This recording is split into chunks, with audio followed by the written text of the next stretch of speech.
Hello everyone, today we are looking at Portal 2. Maybe not as iconic as the first game, but this game has great dialogue, and of course following the,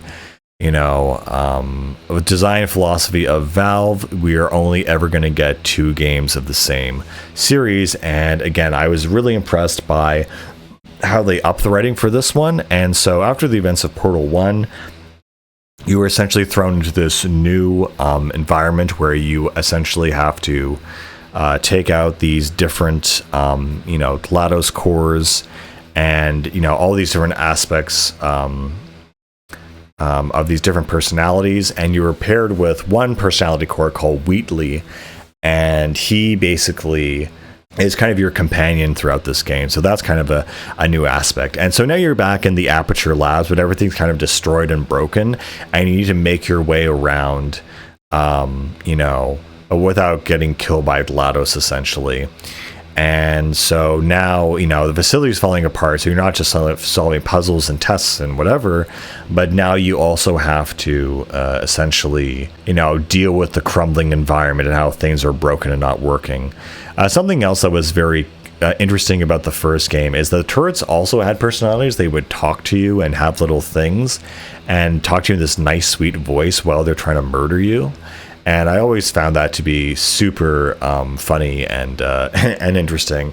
And then what's really interesting is that there's like an alternative version. So about halfway through the game, what they do is you end up going underground, and you end up having to essentially go to the old part of Aperture Laboratories, where you meet Cave Johnson, who is basically on these automatic recordings or something from the 70s, and he's talking about aperture science, how it's going to be the best thing since sliced bread and the lemons, and he goes on this rant about lemons and making lemons out of lemonade and turning it into turning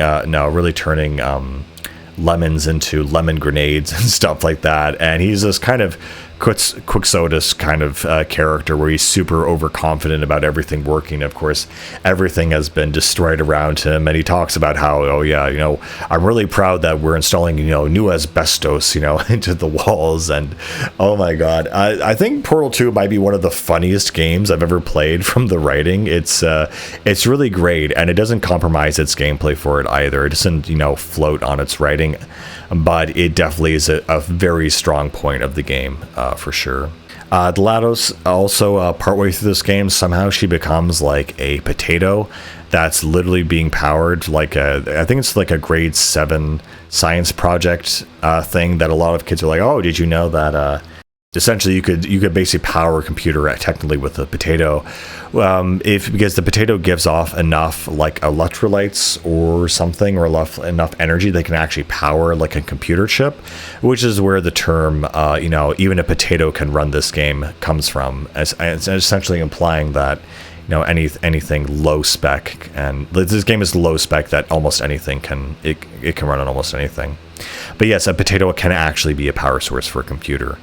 And in this case, GLaDOS is regulated to that literal potato that you keep in your pocket with you.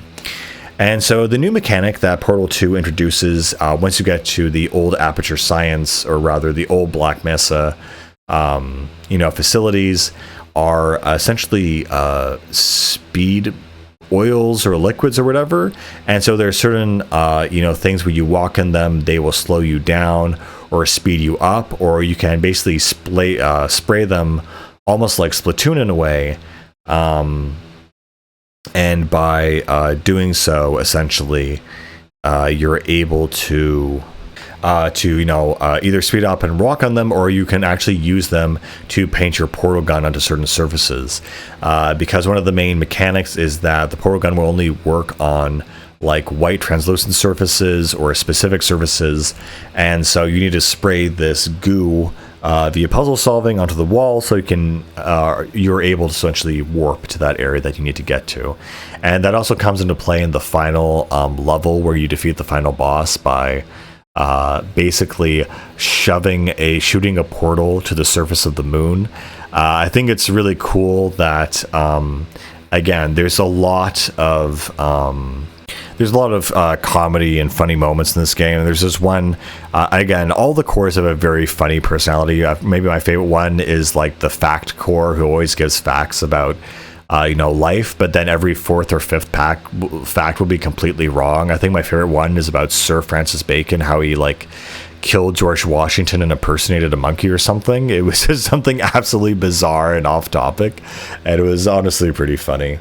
And so, and again, basically because you spend most of the game underground, when you actually see the outside, it's a big moment. And you actually defeat the final big bad guy by basically shooting the moon with a portal and sending them to the surface there, which is, again, really, really cool. But yeah, there's a lot of very famous, quotes from this game.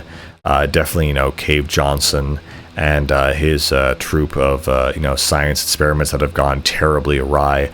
GLaDOS, who is now shoved into computer form. Wheatley, who is this very self-conscious little guy that comes along with you. It's just a great series of dialogue and puzzle solving. You really couldn't ask for, honestly, a better experience. And the other thing about it too is there's also a co-op mode. So you also have these two other robots or androids or whatever, and so they are essentially there to do a series of co-op missions. So it gets really complicated where you have a separate campaign where a lot of these puzzles get very complex, because not only do you have one portal gun but two portal guns, which means you have a total of 4 different portals, or 4 different combinations rather, and 2 different portals. And so they can get pretty, costly and expensive and difficult to beat, basically.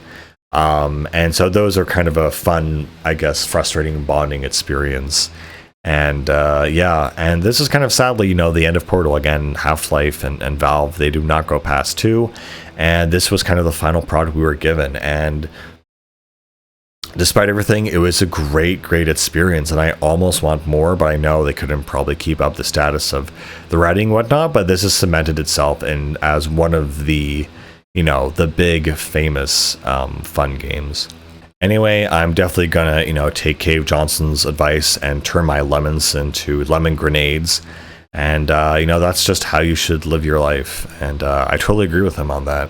Anyway, absolutely wonderful game, an absolute joy to play. Still, even after all these years, and the writing is still absolutely top notch. Anyway, with all that said, guys, I will see you later. Bye bye.